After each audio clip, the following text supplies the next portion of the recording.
Entonces, buen día a todos y a todas. Les damos la bienvenida a este taller de primeros auxilios psicológicos, el cual va a ser dirigido por Rodrigo Maturana. Él es psicólogo del Centro de Salud Estudiantil de nuestra universidad. Rodrigo. Bien, buenos días a todos, a todas. Esta fría mañana de miércoles, mitad de semana, de aquí a poquito. Gracias por estar acá. A veces cuesta un poquito levantarse temprano, pero acá estamos. El día de hoy vamos a tener una especie de taller, ¿cierto? La idea es que también podamos conversar acerca de este tema sobre los primeros auxilios psicológicos, ¿ya? Para que entiendan un poco de qué se tratan. Los primeros auxilios psicológicos, si hablamos técnicamente, deberían ser siempre dados por un profesional de la salud o alguien que esté capacitado en ello. ¿Ya? Este pequeño taller, ¿cierto?, es de alguna manera una charla introductoria a lo que son los primeros auxilios psicológicos. No obstante, les puede entregar algunas herramientas para realizar contenciones, por ejemplo, o actuar de mejor manera frente a alguna crisis que esté pasando una persona o comunidad. ¿Ya? Da algunas luces de, por ejemplo, el qué no hacer. ¿Ya? Y eso es importante porque muchas veces nos vemos con la intención de intervenir y muchas veces por hacer un bien terminamos provocando que la persona se pueda sentir peor o que existan ciertas respuestas que pueden no ser normales. ¿Ya? Entonces, eso como primera aproximación a lo que son los primeros auxilios psicológicos. Si tienen dudas en medio de la presentación, me las pueden hacer en el momento, no hay problema, ahí levantan la manito o abran el micrófono o lo escriben en el chat, ahí Nicole va a estar atenta también a las dudas que tengan. Entonces, ¿qué temas vamos a dar carrera? Primero, ¿qué son los primeros auxilios psicológicos? Pero antes también algunos conceptos clave también relacionados a los primeros auxilios psicológicos, o PAP. Vamos a revisar también el trastorno por estrés agudo, o TEA, y el trastorno por estrés postraumático, que muchas veces pasa. Vamos a revisar los objetivos de la aplicación de los PAP, la aplicación de los PAP y cómo autocuidarnos también frente a esto. Bien, algunos conocimientos previos, ¿cierto? Ya nos vamos a ver qué son los PAPs y nos vamos a entrar ahí en materia, pero primero es bueno que conozcamos qué es una crisis. Por lo general, cuando tenemos que aplicar los PAP, ¿cierto? Es porque alguien está pasando por una crisis. Puede ser una comunidad, puede ser una persona. Y una crisis es un suceso inesperado, infrecuente, ¿cierto? Impactante o destructivo que provoca pérdidas de vidas humanas, de la propiedad, de objetos personales, o que sin producir este tipo de daño genera un empeoramiento destacable en la calidad de vida de las personas afectadas, ¿cierto? La crisis del COVID, esta pandemia, es una crisis, porque está afectando, ¿cierto?, de manera considerable la vida de las personas y también de algunas instituciones. Y está provocando pérdidas, ¿cierto? Porque lamentablemente, algunas personas que se han infectado han perdido la vida también, y esto ha afectado de manera considerable la vida de las personas cercanas de estas víctimas. ¿Bien? No solamente de vidas, ¿ya? Las crisis también pueden ocurrir por la pérdida de un trabajo, por ejemplo. ¿No? Y tampoco no solo vidas humanas, puede ocurrir por la pérdida de la vida de una mascota, por ejemplo, ¿cierto? De un compañero de ese tipo. Lo importante es que empeora la calidad de vida de las personas si son sucesos que son infrecuentes e inesperados. ¿Ya? Uno no se espera que pase y de repente pasa algo que nos mueve el piso y nos mueve el mundo o nos pone el mundo patas arriba. Bien, como les decía, pérdida de vidas humanas, pueden ser familiares, compañeros de trabajo, vecinos, etc. Pérdida de salud por heridas y dolor físico que pueden provocar una incapacidad pasajera o permanente. Pérdida del control sobre la propia vida y el futuro. Pérdida de la esperanza, pérdida de confianza en la iniciativa, pérdida de la dignidad. Pérdidas en cuanto a las infraestructuras sociales e institucionales. Pérdidas del acceso a servicios esenciales, tanto a nivel personal como institucional. Pérdida de propiedades, pérdida de objetos personales, sobre todo fotografías, grabaciones u otros objetos significativos en la historia de las personas, familias y las instituciones. Como se pueden dar cuenta, no solo esto pasa cuando tenemos una pandemia, ¿cierto? La crisis, cuando hay un terremoto o cuando tenemos este tipo de catástrofes, también una crisis puede iniciar por la pérdida, no sé, de una foto, de un objeto personal, de un trabajo. Nos echamos un ramo, por ejemplo, esto también puede desencadenar una crisis. Es así, no solo se refiere a pérdida de vidas humanas. Bien, víctima y afectado. Acá hay una diferencia importante. Las víctimas son aquellas personas que pierden la vida en una crisis y las que resultan heridas graves o muy graves, ¿ya? Los afectados directos son aquellas personas, comunidades e instituciones que sufren, en primer término, las pérdidas y el daño que origina la crisis. Sí, también puede constituir una crisis. Acá pregunta Wanda si el fallecimiento de un familiar querido por una enfermedad terminal, a pesar de no ser inesperado, igual constituye una crisis. Sí, porque en realidad, por mucho que uno se prepare para la pérdida de alguien, cuando esto pasa, uno no está realmente preparado, ¿cierto? Y siempre se vive una sensación de irrealidad, de shock. Después viene el duelo con todos sus procesos, entonces también puede generar una crisis, ¿ya? Que sea inesperado es una de las características, pero no son todas requisito para que construya una crisis, así que también puede constituir una crisis. Bien, los afectados indirectos son las personas que, aún sin sufrir en primer grado las pérdidas y el daño que ha generado la crisis, participan de la consternación y las pérdidas asociadas a ellas, ¿ya? Por ejemplo, si un compañero de trabajo pierde a alguien, claro, yo no soy un afectado directo, pero sí soy indirecto porque intento ofrecer apoyo, también me afecta de alguna manera ver a esta persona en ese estado, entonces soy un afectado indirecto. Bien, algunas diferencias entre crisis, urgencias y emergencia que también se da muchas veces en algunos casos, como les decía, cualquier suceso inesperado o no tan esperado que produzca importantes pérdidas y sensación de pérdida, de bienestar y de control, sin necesidad de que se registren pérdidas de vidas humanas y o materiales directas. Una urgencia es cualquier incidente que debe ser atendido de forma inmediata, ¿ya? O sea que, como dice acá, se tiene que atender como al tiro, ¿cierto? No se puede esperar. Y una emergencia es una crisis en la que no solo deben actuar los servicios y las personas que habitualmente se implican en este tipo de incidentes, sino que el resto de la organización y comunidad también verá alterado su ritmo y quehacer habitual, ¿ya? Por ejemplo, la emergencia sanitaria que estamos viviendo o cuando hay un terremoto, de esos que tenemos siempre cada cierto tiempo. También constituye una emergencia. Una catástrofe es una emergencia en la que se ven comprometidos los servicios y las infraestructuras que habitualmente intervienen en la gestión de las emergencias. Por ejemplo, si hubiese un terremoto y se cayera el hospital, es una catástrofe, ¿cierto? Porque la institución que está encargada de ofrecer el apoyo a las personas en esta catástrofe está comprometida también. ¿Mm? Y un desastre es una emergencia debido a algún percance natural que es responsable de los daños, incendios, terremotos, erupciones volcánicas o cosas de ese tipo, ¿ya? Las catástrofes, por ejemplo, se ven harto en Estados Unidos, donde están estos tornados gigantes que siempre se llevan como todo, y les vale todo, y se llevan hospitales, centros de acompañamiento, todo. Y es también por cómo construyen también en Estados Unidos, pero bueno, es tema de ellos.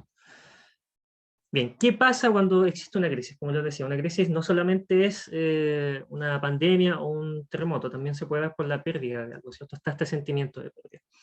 En primera instancia, sentimos un estado de shock, ¿cierto? Esto no me está pasando, esto no es real, este no soy yo, ¿cierto? Que alguien me despierte, esto puede ser un sueño. Y poco a poco nuestro cerebro se va adaptando a esta situación y la vamos de alguna manera aceptando. Esto parece que realmente pasó, ¿cierto? Y acá es donde aparece el afrontamiento. Empezamos a afrontar la crisis. Ahora, un proceso bien desarrollado de crisis debería contar con afrontamiento, pero muchas veces nuestro cerebro, ¿cierto? Y la mente tiende a adaptarse de maneras no tan positivas y en vez de afrontarse va hacia la evitación. Y cuando se va a la evitación nos quedamos en la negación. Eso provoca muchas veces trastornos de estrés postraumático, que son trastornos agudos de estrés, pero que no son bien tratados, ¿ya? Que no resuelven bien y se quedan ahí por semanas o meses. O sea, una de las cosas que tenemos que buscar en los primeros auxilios psicológicos es conducir emocionalmente a la persona a que enfrente, de alguna manera, no que la enfrente como directamente, así, valientemente las emociones, pero que sí las acepte de alguna manera, ¿ya? Conducir sus emociones hacia un procesamiento y una ventilación emocional, en vez de reprimir y evitar todo lo que está pasando. Porque eso va a conducir a la aceptación y una vez que aceptemos la situación, vamos a comenzar a adaptarnos realmente a este nuevo escenario. Si eso pasa, luego viene la recuperación y la resolución. Si estamos hablando de una pérdida humana, nos empezamos a acostumbrar a una vida sin esta persona, ¿ya? Porque si nos quedamos en la negación, es quedarse en una especie de hoyo donde no podemos salir, ¿bien? Entonces, con los PAP buscamos en primera instancia, ¿cierto? Porque después la psicoterapia o terapia o un médico puede ayudar en el proceso a largo a largo alcance, pero en primera instancia un PAP busca esto, el afrontamiento. Bien, si estamos hablando de una pérdida, no solo humana, de un trabajo, por ejemplo, de una pérdida, si nos echamos un ramo también, como les decía, si perdemos una foto, si perdemos un ser querido, como una pareja, por ejemplo, también puede ser constitutivo de duelo. Y el duelo es una reacción adaptativa normal que sigue a las pérdidas importantes que sufren las personas y las familias, y cuyo sentido es tratar de asimilar la realidad de esa pérdida y poder afrontar una nueva vida sin el ser querido que hemos perdido.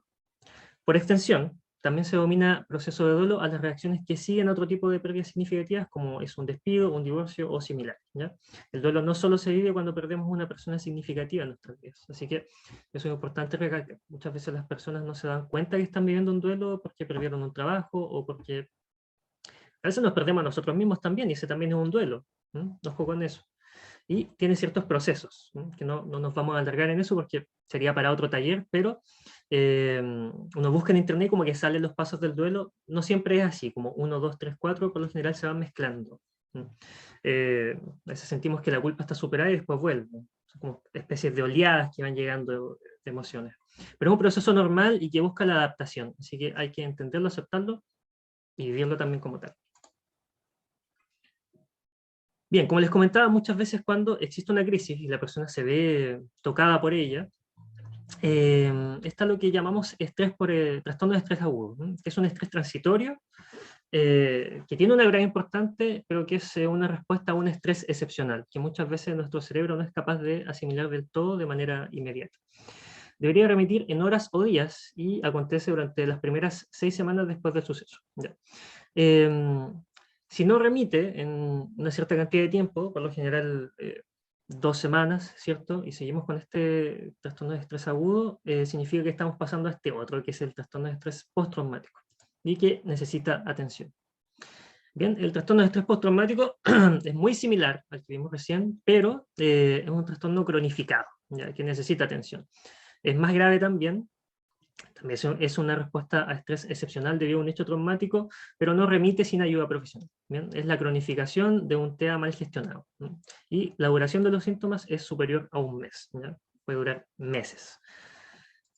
Ahora, ¿qué diferencias existen y en qué cosas se asimilan? Lo que está en azul son síntomas que están en ambos. Los que están en rojo solamente están en el trastorno de estrés postraumático. ¿Ya? Para que aprendamos también a diferenciarlos, alguna vez nos presentamos con una situación de este tipo. Bien, en ambos tenemos malestar o sufrimiento, ¿cierto? Disminución para el desempeño de actividades habituales, es decir, que ir al trabajo ya se hace muy pesado, levantarse en las mañanas se hace muy pesado, atender o concentrarnos en clases se hace muy pesado, obligarnos a comer, a tomar agua también se hace difícil. Tenemos esto que también pasa mucho con la ansiedad, por ejemplo, cuando estamos en situaciones o procesos de estrés, ¿cierto? Hiperalerta, le llamamos hipervigilancia también, que es este insomnio, sobresaltos, irritabilidad, andamos como enojones o enojonas, síntomas físicos de ansiedad, que son estas palpitaciones, pueden existir síntomas gastrointestinales también, la piel cambia, el pelo cambia, ¿cierto? Las alergias parecen más comunes porque el sistema inmune comienza a bajar, porque estamos liberando constantemente corticoides, ¿cierto? Las glándulas suprarrenales y la amígdala trabajando full en el cerebro, y eso estresa al sistema, lo que hace que el sistema inmune baje, ¿no? Y eso tiene consecuencias también en el largo plazo. Síntomas disociativos también, sensación de desapego, ¿cierto? Como que no, en realidad no siento nada. Desrealización, que es esta sensación de que lo que estamos viviendo o el mundo que está afuera no es el mundo. Puede que sea un sueño, pero no es la realidad.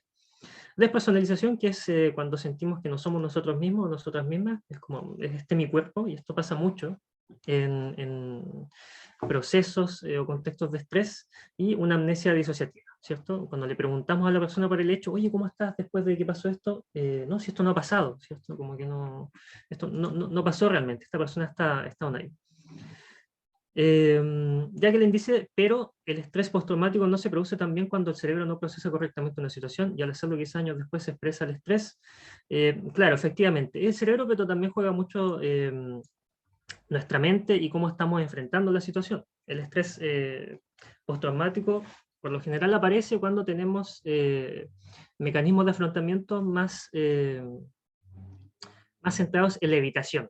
¿ya? Porque cuando evitamos algo nos disociamos de esta experiencia, y cuando la disociamos, eventualmente esta experiencia nos cobra ese peaje, ¿cierto? Oye, esto pasó, y te está haciendo sentir así.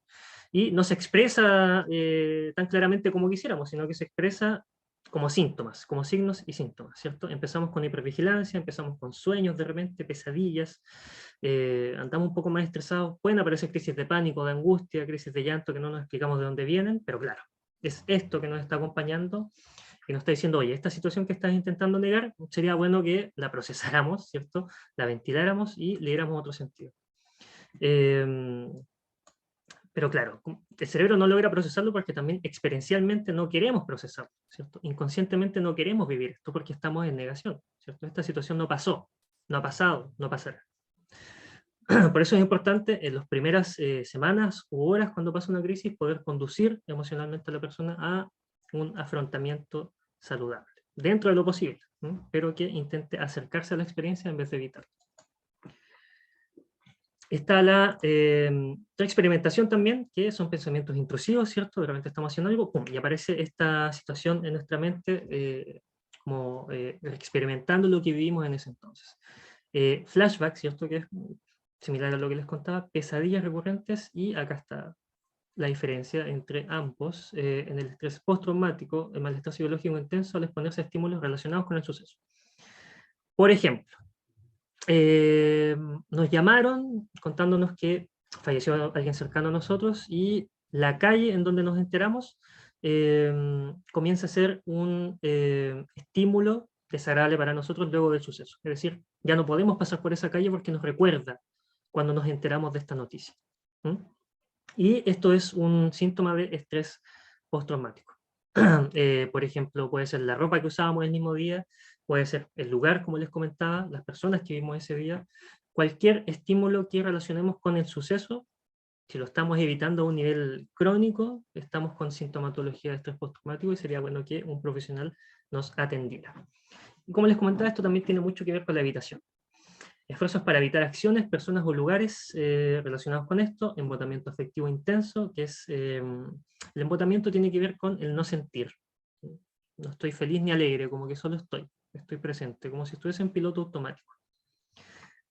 La incapacidad para continuar con la vida habitual, ¿cierto? Nos cuesta ir a clases, nos cuesta ir a trabajar, nos cuesta prepararnos un desayuno, es como si nuestra mente estuviese desconectada trabajando en otro lugar.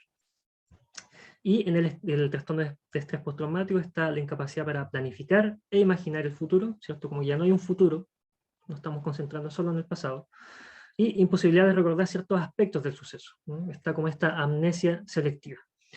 Entonces es importante saber identificarlos porque si conocemos a alguien que, bueno, quizás sigue yendo a trabajar, pero está con estos síntomas, puede que esté con un cuadro de estrés postraumático. Y sería bueno que lo atendiera algún profesional para procesarlo y mejorar ese estado. Bien, después de esta un poquito larga introducción, nos metemos de lleno a qué son los PAP. ¿Bien? Los PAP están definidos como una técnica de apoyo humanitario para personas que se encuentran en situación de crisis. ¿Bien? Crisis humanitarias, accidente de tránsito, noticia de un familiar gravemente enfermo, incendio, desastre natural, asalto, etc. Son muchas las situaciones donde una persona puede requerir primeros auxilios psicológicos.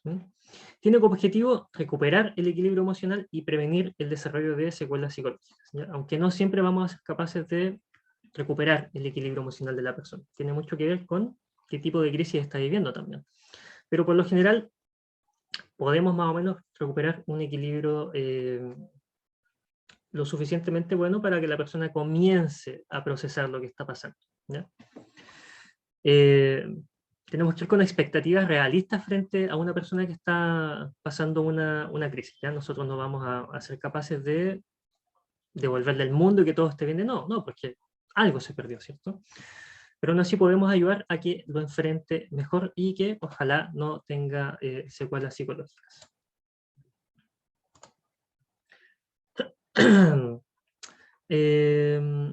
Gloria pregunta si las crisis de los adolescentes con situaciones de autolesiones se enmarcan en este tipo de crisis. Es una crisis, pero los PAP no surten mucho efecto en este tipo de crisis. Son crisis ya un poco más graves donde requerimos sí o sí atención secundaria, ¿ya? Esto es decir, cuando alguien está con un intento de suicidio o tentativa de suicidio, lo que uno debe hacer es llamar a los fonos o a carabineros, por ejemplo, que son los que conectan también con la ambulancia, que van y entregan apoyo y contención a esta persona, pero que la llevan a un centro de atención primaria donde lo ve un médico también, y es un tratamiento más completo del que nosotros podemos dar, ¿ya? Podemos dar una contención, sí, mientras llega la ayuda, ¿ya? Pero probablemente no sea tan efectivo brindar primeros auxilios psicológicos, ¿ya?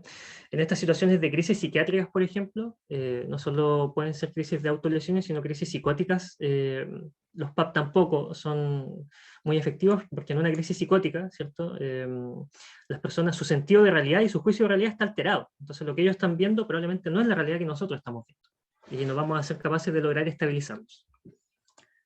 Es más complejo. Pero, no obstante, los PAP pueden brindar ciertas luces para brindar una contención a la persona que está o está con esta tentativa de autolesionarse. Pero, Rodrigo, dígame. una consulta. Yo el año Sí. pasado, sí, el segundo semestre del año pasado tuve un estudiante que me avisó, no directamente que estaba a punto de suicidarse, pero me dio todas las luces de que se estaba a punto de suicidar. Uh-huh. Yo lo único que tenía que hacer fue llamar en ese momento estaba Eduardo Jaramillo, de director de la DGPRE, y ponerme en contacto con él para que la psicóloga de la universidad que lo estaba viendo se pusiera, no tenía psicóloga de la universidad, pero que alguna psicóloga se pusiera en contacto. Pero por lo menos me dio el trabajo de conversar con él, de tratar de calmarlo. Bueno, gracias a Dios no sucedió nada. Pero me ha pasado con los alumnos más de una vez esa situación, que los chiquillos llaman ya como al límite y uno tiene que reaccionar a hacer algo para contenerlos mientras tanto. Y no puedes cortarle, porque me pasó con un estudiante hace como un mes atrás que preferí darle mi número de teléfono porque entre que me conectara a Zoom yo dije no, mejor le doy mi número de teléfono y la llamo yo. Y mientras hablaba con ella por teléfono tratar de contenerla, de que no hiciera nada hasta que se calmó y logré que se acostara.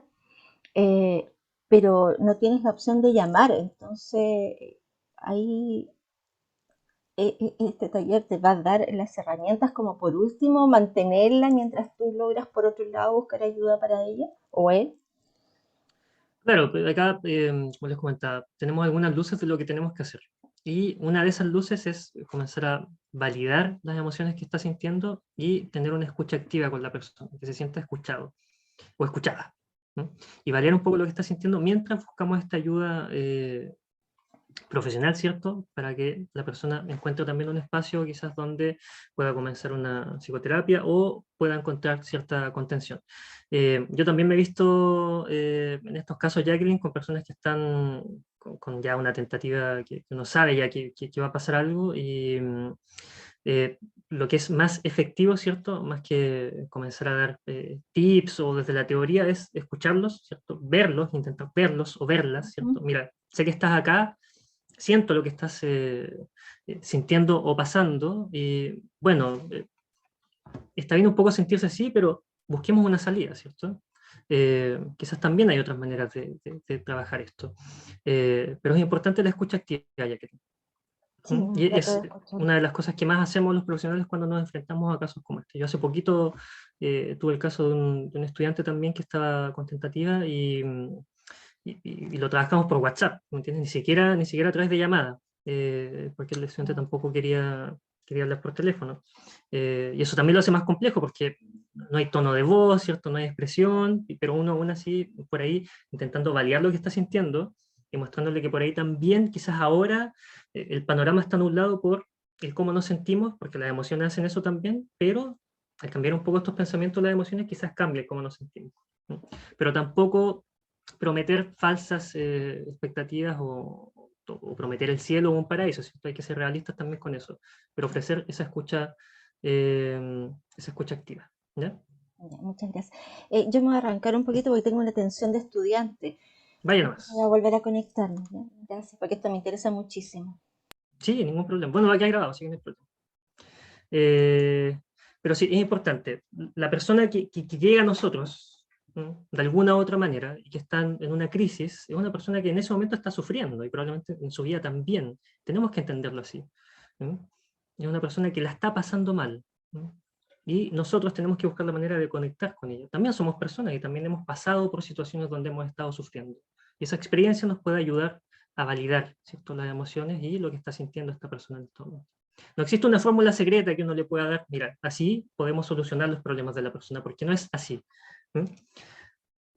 Pero la escucha activa y conectar, ver realmente a la persona, la va a ayudar también. Y nos va a ayudar a nosotros también. Wanda, ¿tienes la mano levantada? No sé si aún tienes la pregunta que querías hacer. Sí, buenos días. Buenos días, Wanda. Iba a preguntar ese mismo tema de como intención suicida. Si la escucha activa es tan importante, ¿qué se hace en el caso de que la persona no quiera hablar? Si no quiere hablar por ningún medio, Wanda. O no quiere expresar sus emociones y no solamente dice que está teniendo estos pensamientos y no quiere, como que quiere encerrarse en sí misma y hacerse bolita y no saber nada del mundo y no conversar ni nada. Bien, esto también pasa mucho, Wanda, y son situaciones donde uno sabe que la persona está contentativa, otras personas no han comentado, a veces las personas dejan mensajes, mandan muchas señales de que esto puede pasar, pero quizá en el momento no quiere hablar. Nos comunicamos, no contesta, le hablamos por interno, tampoco nos contesta, pero sabemos que está ahí. Entonces, lo primero es conectar con los servicios de ayuda, ¿cierto? Para que puedan ir a visitarlo, si es que sabemos dónde está, o dónde vive, ¿cierto? O tenemos alguna idea de dónde puede estar. Activar eso como primera instancia, pero también dejarle en claro a través de un mensaje, o como podamos, de que estamos ahí para escucharlo o escucharla, en caso de que esta persona quiera.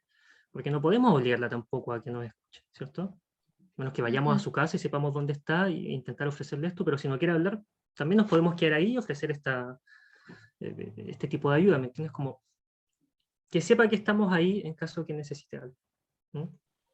Porque más allá de eso, que conectarlo con los servicios de emergencia, no hay mucho que podamos hacer en este tipo de situaciones. Bueno, y eso lo hace, por eso lo hace tan complejo, y lo vamos a ver también en el taller de prevención del suicidio que tenemos en 2 semanitas más, pero es una situación compleja y por eso los PAP, ¿cómo explicarlo? Claro, funcionan en situaciones de crisis, pero estas son situaciones complejas también, donde tienen un desarrollo experiencial que ya viene de cierta data, ¿me entiendes? No es que la persona haya despertado con estas sensaciones y emociones. Son situaciones que está viviendo quizás a diario, que lo conectan con esta situación actual que es pedir ayuda. Claro. Ya, muchas gracias. De nada, bueno. Bien, como les comentaba, los objetivos que había llegado un mensaje. Los objetivos de los PAP, ¿cierto? Es brindar alivio emocional inmediato, facilitar la adaptación y prevenir el desarrollo de psicopatología. ¿Ya? Entendemos entonces que en una crisis, ¿cierto? Está esto inesperado, pero probablemente aún no exista una psicopatología clara. Y si lo está, eso también lo hace un poquito más complejo. ¿Ya? No obstante, también podemos brindar ese apoyo emocional inmediato, que es esta escucha activa, como les decía, validar también las emociones que está sintiendo y conducir estas emociones hacia, más que la negación y la evitación, hacia una aproximación. ¿Ya? Bien, la aplicación de los PAP debe promover en el afectado o la afectada seguridad física y emocional, calma, conexión con la red social de apoyo, autoeficacia y eficacia del grupo y o de la comunidad, afrontamiento y ayuda también. En la conexión con la red de social de apoyo, al final vamos a dejar algunos numeritos que nos pueden ayudar en ciertas situaciones que necesiten contención. ¿Ya? Ahí los pueden, después también los voy a subir probablemente y se los puedo mandar. Bien, ¿cómo promover la autoeficacia y la eficacia del grupo o de la comunidad? Bien, tenemos que animar a las personas a formular sus propias necesidades, ayudarles a tomar decisiones, ayudándoles a priorizar los problemas sin resolverlos para ellas. Y esto es importante. No tenemos que resolver los problemas nosotros y nosotras. No tenemos que decidir qué es más importante y qué es menos importante. Lo que es más importante lo sabe él o ella. Nosotros tenemos que ayudar a tomar decisiones, pero no de manera directiva, sino de manera auxiliar. No resolver para ellas y tampoco ayudándoles a priorizar, pero ellos saben cuáles son y ellas saben cuáles son sus principales necesidades. Nosotros podemos ayudar en esas necesidades y en esa priorización. ¿Bien? Entonces tenemos que animar a las personas a formular sus propias necesidades, y esto les va a ayudar también a que la ansiedad baje, que vamos a concretar un poco lo que está sintiendo y lo que está pasando su mente en ese momento. Bien, hay que normalizar, como les decía, sensaciones y sentimientos. Oye, mira, estás pasando por esto, pero mira, es normal sentirse así también. Es normal a veces entrar en pánico cuando estamos en situaciones de este tipo. Es normal sentirse así físicamente. Pero esto también, en la medida que avance el tiempo, va a pasar de a poquito. Promover la recuperación del control sobre aspectos de la propia vida. Promover y apoyar iniciativas grupales, ¿cierto? Y ofrecer espacios para estas iniciativas. Oye, ¿sabes que yo conozco un taller o un grupo de apoyo que también trabaja con esto? Quizás yo te pueda conectar después cuando te sientas mejor. Oye, ¿sabes qué? Mira, en la UCN hay un equipo de psicología clínica, yo te puedo ayudar con el formulario para que te inscribas y inicies un proceso psicoterapéutico. Si es un problema académico, oye, mira, en la UCN está el programa ahora, quizás te interese participar de este programa. Mira, está el Vida UCN que siempre está haciendo actividades, por ejemplo. Oye, ¿dónde vives? No, yo vivo en la parte de Altacoim. Oye, mira, yo conozco un programa de CEFAM que quizás te puede ayudar. Ahora, no siempre tenemos esta información, pero si la tenemos, es importante que también la compartamos. O motivar a la persona que busque, oye, ¿no has pensado quizás en tu CEFAM? También a veces existen programas, en la mayoría de los CEFAM existen programas de acompañamiento, donde hacen actividades, hacen reiki, yoga, flores de Bach también, no en todos, pero siempre están haciendo actividades, entonces también podemos motivar. Hay muchas personas que no saben que ni siquiera que existe el CEFAM cerca de sus casas, o un CESAM, tampoco muchas veces conocen las redes de apoyo o los equipos que existen en la propia universidad. Y darle esta pequeña luz los puede ayudar a conectar para después que pase esta crisis. Y ofrecer espacios para esta iniciativa también, ¿ya? Es importante. ¿Cómo facilitar el afrontamiento? Conectar a las personas con sus propios recursos personales, ¿ya? Facilitar el inicio de los procesos de duelo. Y para poder iniciar un proceso de duelo, primero hay que comenzar a aceptar que esto pasó, que esta situación pasó realmente y que no estamos viviendo un sueño, ¿cierto? Que no estamos durmiendo, que lamentablemente esto pasó. Y para eso, bueno, no tenemos que ser, ¿cómo decirlo?, tan directos, ¿cierto? Como, oye, si esto pasó, acéptalo. No, no es así. Pero es ayudarlos a procesar las emociones que están sintiendo, validándolas. Mira, está bien que te sientas así frente a esto que pasó. Está bien que uno sienta que esto no pasó realmente, que estamos viendo un sueño. Pero es importante que te des el espacio para sentir lo que estás sintiendo, porque es normal. Las personas muchas veces entran en pánico cuando sienten que se están volviendo locas o locos, ¿cierto? Y muchas veces pacientes llegan, cuando llegan al espacio terapéutico, y dicen, ¿sabes qué? Yo siento que me estoy volviendo loca, porque me pasa esto y estoy sintiendo esto. Oye, pero es normal que te sientas a ti. ¿Cómo no te vas a sentir así frente a lo que te pasó? Ah, no, claro, sí, también es verdad. Y esto baja también un poco la sintomatología. Y reconducir, como les decía, los estilos evitativos o de negación hacia la aproximación. Y esto se hace validando también lo que está sintiendo la persona. Bien, etapa de preparación. También es necesaria una autoevaluación de la condición personal frente a la crisis. Es decir, si nos encontramos nosotros mismos o nosotras mismas en un proceso de duelo que no está siendo tan bien resuelto, si nos encontramos con algún estrés significativo también, si no nos sentimos capaces de promover ciertos estilos de afrontamiento positivos o de dar primeros auxilios psicológicos, es mejor no hacerlo, es mejor abstenerse. Muchas veces en el querer ayudar, en realidad empeoramos la situación. Entonces es importante que si no nos sentimos preparados, quizás conectarlo con alguien que sí esté más o mejor preparado o esté en un estado emocional bueno para enfrentar esta situación, porque tampoco es fácil contener a una persona que está en un proceso de crisis. Muchas veces si no hemos trabajado también nuestras propias crisis, nos va a costar, porque va a conectar con una experiencia que nos mueva de alguna manera y nos haga revivir algo que nos pasó que puede ser un poco fuerte. Rodrigo, Luis, ¿sí? No Luis. te iba a decir eso, que tenemos a alguien levantando la mano. Hola, una consulta, por ejemplo, ¿cómo sé cuando mi percepción de algo está jugando una mala jugada o si de verdad está pasando? Tu pregunta es, ¿cómo sé que algo realmente está pasando? Exactamente, o es algo que estoy imaginando. Bien, como profesional es más fácil identificarlo, pero uno mismo es un poco más complejo, porque si uno cree que está viendo algo, lo cree, ¿cierto? A menos que alguien lo contraste. Si yo te dijera que, por ejemplo, no sé, atrás mío estoy viendo algo y ustedes no lo ven, algo hay ahí que me hace dudar. Por lo general hay una diferencia entre, hablando psicopatológicamente, ¿cierto?, entre cuando uno siente que lo que está viendo no está ahí, frente a cuando uno tiene certeza de que lo que está viendo está ahí. Por lo general las personas que están en psicosis, ¿cierto?, o tienen una crisis psicótica, están seguros y seguras de que lo que están viendo está ahí. Pero, o sea, Y ya está lo complejo. Me refiero como a ver que algo no tiene una solución, pero en realidad sí la tiene. Bien, por lo general, Luis, como te decía, muchas veces tenemos ciertos pensamientos respecto a lo que nos pasa que conducen a ciertas emociones. Esto es como un círculo vicioso. Entonces, por ejemplo, si yo tengo una situación X y siento que no puedo ni la voy a resolver, eso es un pensamiento, ¿cierto?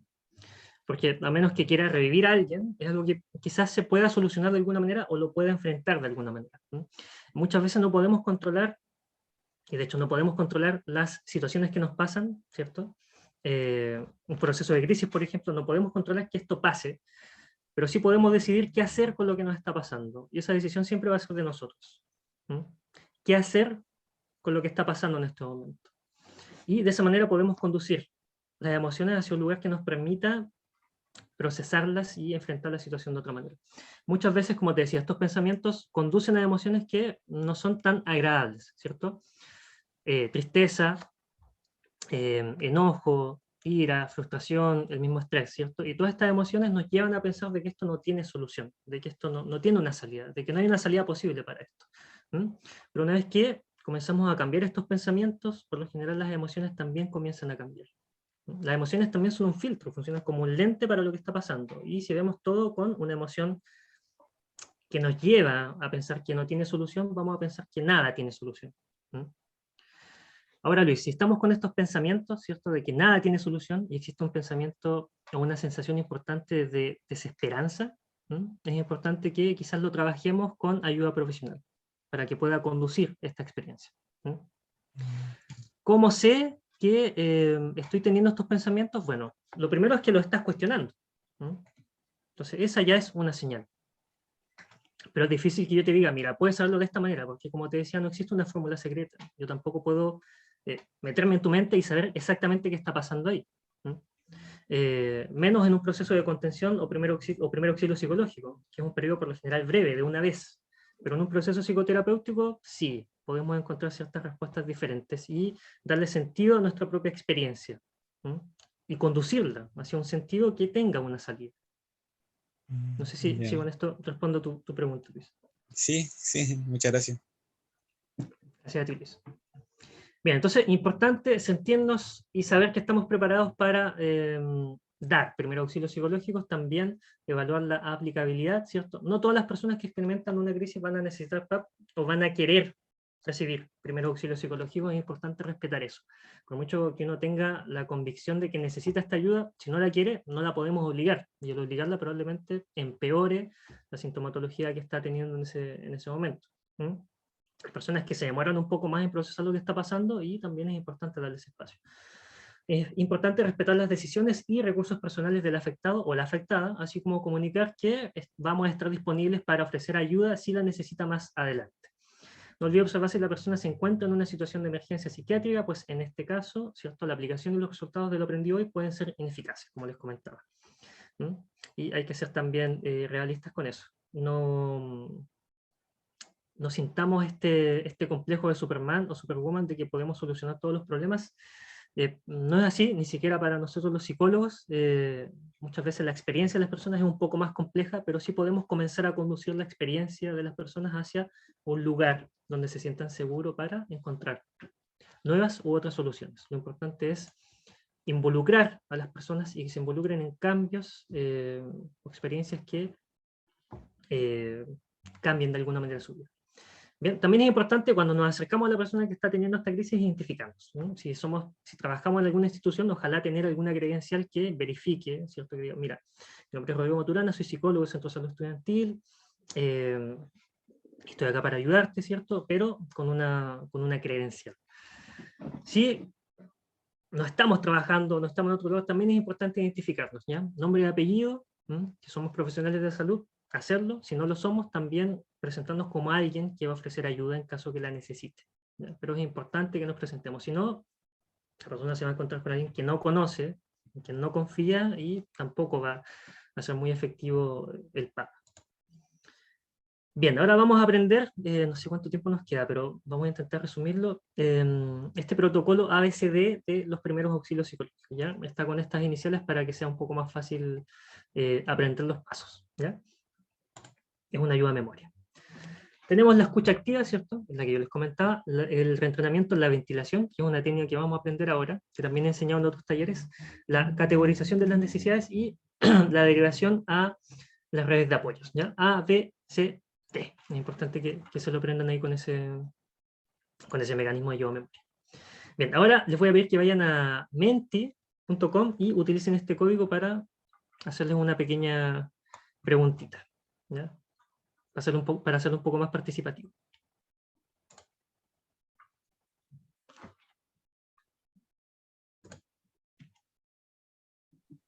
Disculpa, ¿cuál era el Rodrigo, código? sí, Bien. ¿puedes compartir nuevamente el código para dejarlo en el chat? Sí, vamos a compartirlo acá con la pantalla de Menti.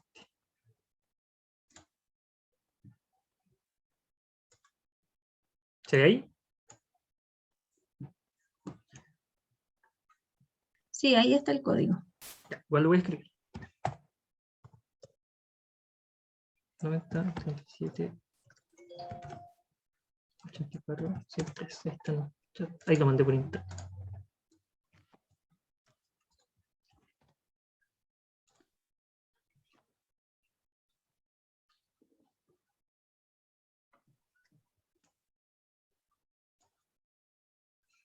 Ya. ¿Lo lograron? ¿Se logró?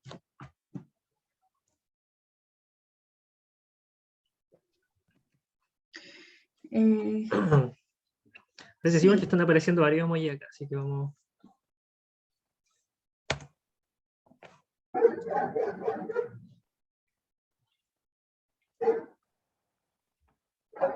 Bien, ¿qué debes hacer para proporcionar una escucha activa? Esta es la primera pregunta. Y aquí están las opciones. Si no se alcanzan a ver, se las leo yo. Parafrasear asintiendo con la cabeza diciendo, claro, sí. O, entonces usted me dijo que, claro, si yo estoy repitiendo lo que me está diciendo, apresurarnos a dar una solución a lo que nos comenta la persona. Juzgar las acciones que hizo con frases como no debiste hacer eso, o no deberías sentirte así, o contar la historia de otra persona o la historia propia para aproximarnos a su experiencia.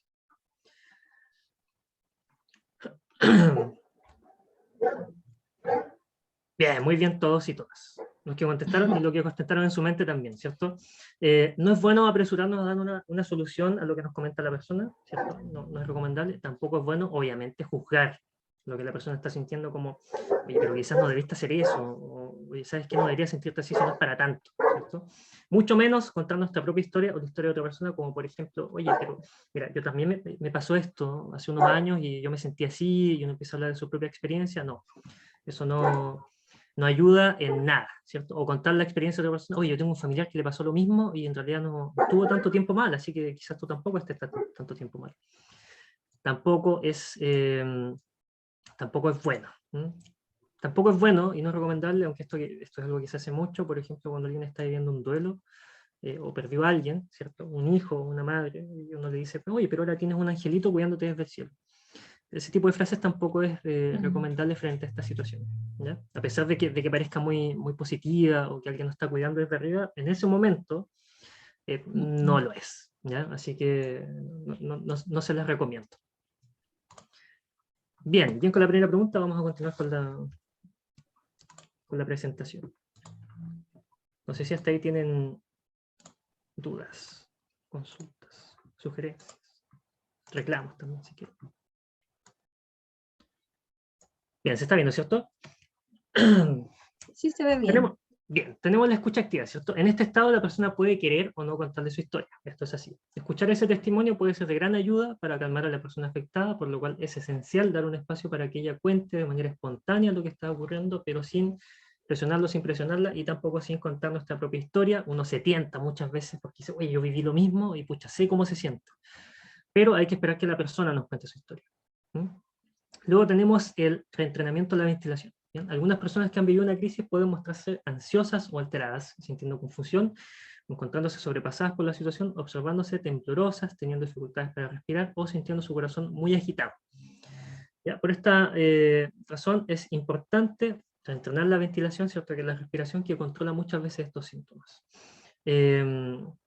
Obviamente esto se puede aplicar siempre y cuando la persona quiera. Ya no lo podemos obligar, no la podemos obligar.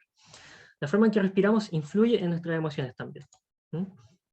Entonces, primer paso, dirigirnos a la persona y decirle, ¿sabes qué? Ahora ensayaremos un retornamiento de la respiración que consiste en inspirar, exhalar y luego esperar un momento de los pulmones vacíos hasta volver a inspirar. Lo importante es la pausa luego de vaciar los pulmones. ¿Mm? Y lo importante es que hagamos este ejercicio con las personas también. ¿Ya? Motivarlas a que lo hagan a través de que nosotros lo hagamos con ellas. Muchas veces en primera instancia no van a querer, pero una vez que comiencen a hacerlo, de a poco van a entender y van a comenzar a tranquilizarse poco a poco. No es que se bajen toda su sintomatología a cero, pero los va a ayudar a calmarse y comenzar a quizás expresar también cosas que están sintiendo. ¿Cómo se hace? Primero tenemos que pedirle a la persona que adopte una postura relajada y cómoda, en la medida de lo posible, ¿cierto? Con los pies en el suelo y sintiéndose contacto. También, si se siente cómodo, puede cerrar los ojos o mirar un punto fijo con la mirada baja. Y uno dice, bueno, ahora lo vamos a intentar. Como les decía, hay que acompañar a la persona en este ejercicio. Entonces, tenemos que explicarle también cuál es la ciencia detrás de este ejercicio. En palabras simples. La forma en cómo respiramos modifica nuestras emociones. Cuando botamos el aire, nos relajamos más que cuando inspiramos, al contrario de lo que se suele creer. Por lo que podemos entrar en un estado de calma si prolongamos el tiempo en que nuestros pulmones están vacíos. ¿Ya? Esto está científicamente comprobado, ¿ya? No es algo que esté inventando. El ejercicio se trata de que usted inspire en 4 tiempos o 5 tiempos, exhale en 4 tiempos, pueden ser 5 también, y aguante 4 tiempos antes de volver a inspirar. Decimos 4 tiempos porque pueden no ser necesariamente 4 segundos, son los tiempos que la persona puede hacer. Pero como les digo, es inspirar en 4 o en 5, exhalar en 4 y mantener los pulmones vacíos en 4 tiempos. ¿Cuánto tiempo se tiene que hacer esto? Al menos unas 15 repeticiones. 5 o 10 minutos es lo recomendable para que la persona comience a sentir un estado un poquito más de calma. Bien, entonces acompañamos a hacer el ejercicio y lo importante es que lo haga, como dice acá, por lo menos 10 minutos, 3 veces al día, mañana, tarde y noche, y cada vez que se sienta angustiado. Esta es una técnica que a la persona le va a quedar y puede seguir usando durante la semana cuando sienta que a veces este pánico o este miedo comienza a volver. Acá está el ejemplo, ¿cierto? Inspiramos en 4 tiempos, botamos por la nariz o por la boca en 4 tiempos y dejamos los pulmones vacíos durante 4 tiempos. Es la repetición de este ejercicio lo que ayuda a calmar las emociones. Con una vez no basta. Como les decía, los 4 tiempos no necesariamente siguen el tiempo en segundos. Esto depende de qué tan agitada esté la persona también.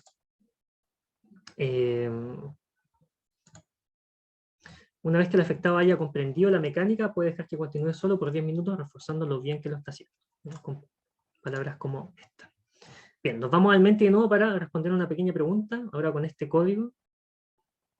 Ay, no sé si Nicole me puede apoyar con el...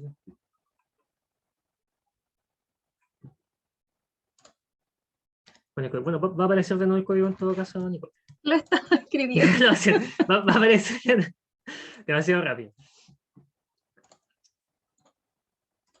Ahí está de nuevo el código. Es 46, 65, 48, 34.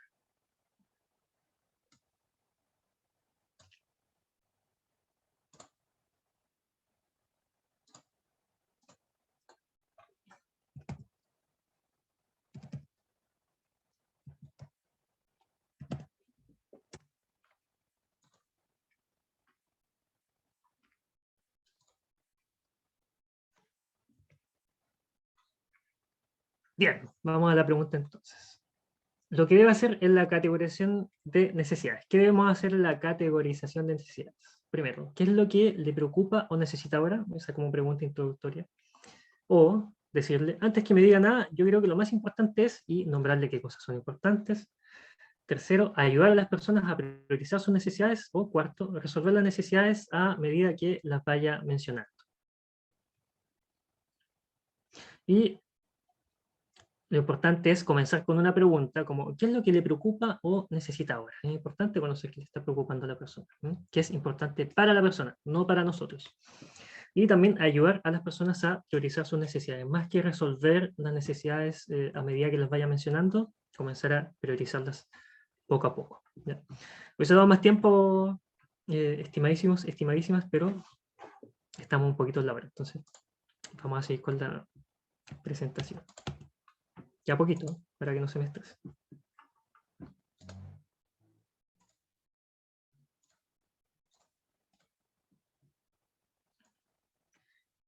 Bien, categorización de las necesidades. ¿Qué es lo que hacemos en la categorización? Es una intervención breve, ¿cierto? Debemos recordar que es una intervención breve, que es un primer auxilio, como le decíamos. Al afectado le costará organizar sus necesidades, hay que ayudarlo ordenando y priorizando las necesidades más importantes. Espero que el afectado las priorice. Y buscando los recursos personales también. Es importante que la persona utilice sus propios recursos o de sus redes de apoyo personales o comunitarias para hacer frente a la crisis que está viviendo. Preguntas como, ¿cuál cree que es el problema más importante de resolver primero? ¿Cierto? Ayudan a que la persona comience a priorizar. ¿Qué cosas le han ayudado en el pasado cuando ha tenido que lidiar con tanto estrés o con una crisis como esta? Obviamente son muchos problemas juntos que sería bueno ordenar para ir uno por uno. Si quiere puedo ayudarle a hacerlo. ¿Ya? Entiendo que se sienta sobrepasado o sobrepasada. Veamos si podemos identificar al menos 3 cosas sobre las que tiene actualmente control para focalizarnos en ellas. ¿Ya? Son preguntas que nos ayudan a que la persona comience a priorizar lo que está pasando. Derivación de redes de apoyo. Una vez identificadas estas necesidades, ayude a la persona a contactar a las personas y o servicios de apoyo social que podrán ayudarle a satisfacer dichas necesidades ahora y más adelante. Recuerde siempre que la primera red de apoyo es la familia y los amigos. Ya, no tenemos tiempo, así que esa pregunta la dejamos para después. Puede ayudarse con las siguientes preguntas también. ¿Su familia sabe lo que sucedió y que usted está acá? Se ha visto que ayuda mucho para estar mejor compartir con amigos y familiares, pasar tiempo juntos, acompañados. ¿Existirá algún momento en la semana en que pueda dedicarse regularmente a compartir con su familia y amigos? Entiendo que quizá usted desconfíe de los servicios públicos de apoyo, ¿cierto? Pero si más adelante cambia de opinión, quisiera que sepa cómo contactarlos, ¿ya? Tenemos este imaginario acerca de los CEFAM o de hospitales, que la atención quizás no es tan buena, pero muchas veces surte efecto también.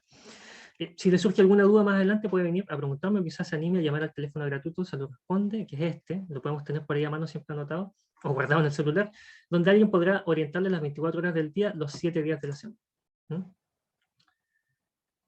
Hay una pregunta para Nicole en el chat. Y nos pregunta, ¿dónde puede encontrar el video, esta grabación de la sesión de hoy, Nicole, después? En la página web de la política, ahí dejé en el chat la dirección, es sin www, tienen que escribir directamente viveucn.ucn.cl como está escrito en el chat. Gracias, Nicole. Bien, entonces, reacciones emocionales y físicas normales frente a una situación de crisis, como les decía, de cualquier tipo que estemos viendo. Estado de shock, esta sensación de irrealidad. Terror, ¿cierto? Como este pánico, este sentir que van a seguir pasando cosas peores. Irritabilidad, sentimiento de culpa hacia sí mismo o hacia otros, ¿cierto? Rabia, dolor o tristeza. Embotamiento emocional, que es no sentir mucho. Pérdida del disfrute derivado de actividades familiares, dificultad para sentir alegría, dificultad para experimentar sentimientos de amor y cariño por otros. Estas son sensaciones normales que se dan después de una crisis y que podemos comenzar a validar y normalizar. No es que siempre vaya a ser así, pero en un principio puede serlo por un tiempo. ¿Okay? Reacciones físicas importantes también: fatiga, cansancio, insomnio, taquicardia, palpitaciones, sobresaltos, exaltación, incremento de dolores físicos, reducción de la respuesta inmune, ¿cierto? El sistema inmune baja, dolores de cabeza, perturbaciones gastrointestinales, reducción del apetito, reducción del deseo sexual, vulnerabilidad a la enfermedad, ¿cierto? Todo esto por el sistema inmune. Números que podemos contactar frente a una crisis. Está el número de salud responde, que es un número 24/7. En la opción 1 tenemos salud mental, atención psicológica y contención emocional. 600-360-7777. Tenemos un contacto para embarazos no deseados, donde también nos pueden orientar. Fondo Mayor, que es atención especialista en personas mayores y adultas mayores. Fondo Infancia, que es apoyo psicológico para la crianza. Orientación Violencia contra la Mujer, que es el 1455, atención de especialistas. Está el WhatsApp Mujer también, que es orientación y contención emocional a mujeres violentadas. Apoyos a víctimas de violencia, orientación y apoyo psicosocial a este número. Fono Droga y Alcohol, 1412. Línea libre para niños, niñas y adolescentes, en el que pueden encontrar atención psicológica para contener, orientar, intervenir en crisis y acoger inquietudes de salud mental o vulneración de derechos.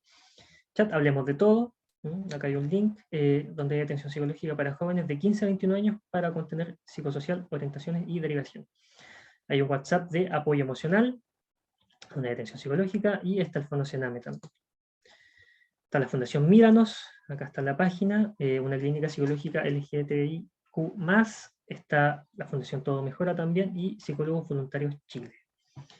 Probablemente estos números los estemos publicando también en las redes del VIVE, del centro también, porque son números importantes que ustedes pueden conectar a las personas cuando están viviendo un proceso de crisis, o a ustedes mismos y mismas también, ¿ya? Pero van a quedar acá, las vamos a estar publicando. Bien, eso ha sido el taller y la charla. Igual es difícil resumir todo el contenido que se puede pasar en este tipo de situaciones, pero quise enfocarme en lo más importante para que ustedes puedan quizás eventualmente brindar una contención más efectiva de la que hubiesen brindado quizás antes de conocer estos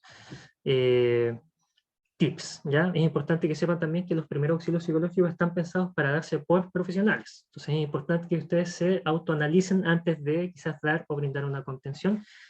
No obstante, siempre se puede brindar una contención ofreciendo esta escucha activa, validando las emociones, no contando nuestra propia experiencia, sino que validando la experiencia de la persona que está afectada por lo que está pasando y conectar con los servicios de ayuda. Y recuerden, por supuesto, el protocolo ABCD, ¿cierto? Que incluye esta técnica de respiración que puede ayudar a bajar la sintomatología física que esté pasando la persona en ese momento, ¿ya? Eso para los que están ahora. Espero que les haya gustado y les haya ayudado también este pequeño taller o charla. No sé si tienen dudas finales antes de que nos despidamos. O comentarios, sugerencias también.